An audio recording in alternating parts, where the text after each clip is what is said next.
আইফোনের ক্যামেরা সেটা হচ্ছে আজকে আমরা ধান চাষে আমরা এখানে একটা প্রদর্শনী করছি। প্রদর্শনীটা 16 তো ইয়া দেয়া যান আমরা একটু থাকলে তো সব কিছু এবং কি হয়েছে এটা জানার দরকার না, কিছু না খুবই আলোচনা হবে না। তো আমরা এখানে আসছি শুধু আমরা এই প্রদর্শনী নিয়ে কথা বলবো, এই বিষয়ে কথা বলতে সর্বোচ্চ 5 মিনিট সময় লাগবে। আশা করি আপনারা আমাদের সাথে থাকবেন। আলোচনাটি হবে দ্বিপাক্ষিক, আমরা বলবো আপনারা শুনবেন, আপনারা বলবেন আমরা শুনবেন। আলোচ্য বিষয় অর্থাৎ এই প্রদর্শনী বিষয়ে যদি কারো প্রশ্ন থাকে প্রশ্ন করবেন, উত্তর দেওয়ার চেষ্টা করবেন। বাইকে ভিডিও করেন? জি সমস্যা নেই ভিডিও করেন কি লেগে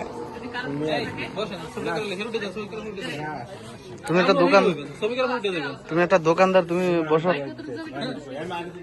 আর বই করতে রে কি মানুষ আর সেরা কি দেখা তুমি আর বসে ছবিটা উঠে সারা আর আমরা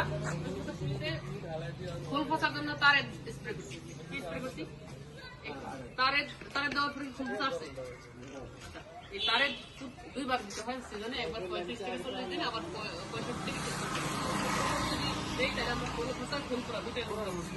আর দ্বিতীয়বার যদি স্প্রে করি তাহলে চকচকে সোনালি পুষ্টদানা এবং যে নাড়া বা খড় বলে ডাক্তার, ওটা চকচকা থাকে এবং কাঁচা থাকে নাকি এরকম হচ্ছে না?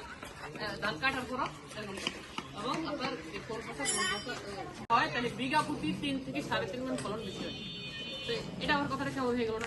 মনে হয়েছে ফলন বেশি, এটার কোনো কেরামতি নেই ফলন বাড়ার জন্য এবং ফলন দেয় আল্লাহ, ফলন বিঘাতে বেশি হয়।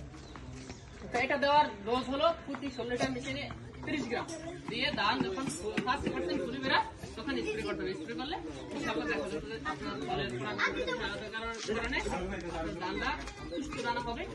পুষ্ট দানা হওয়ার কারণে 3 থেকে 4.5 বেশি ধানের সবজি আছে। আশা করা যায় ভালো জানে, বাকিটা আল্লাহ ভালো জানে। আমি দেখি আলু টালু করেন না? আলু যদি করেন, আলুতে বিশেষ করে কিছু উপাদান দিবেন। এর পাশাপাশি এই মাটিতে জৈব উপাদানের সবার একটা করে হাতে দে। আর এর জন্য কেজিতে তারা কেজি হিসাবে চাক দেওয়ার সময় দিয়ে দেবেন। আর এরপরে যখন অতিরিক্ত শীতের কারণে গাছগুলো অনেক সময় সাদা হয়ে যায়, বাহির দিন আমির ভাই কিন্তু ফুল ইয়া শোনে না। আমির ভাই ওই না জান, আমি একটা ওষুধ আছে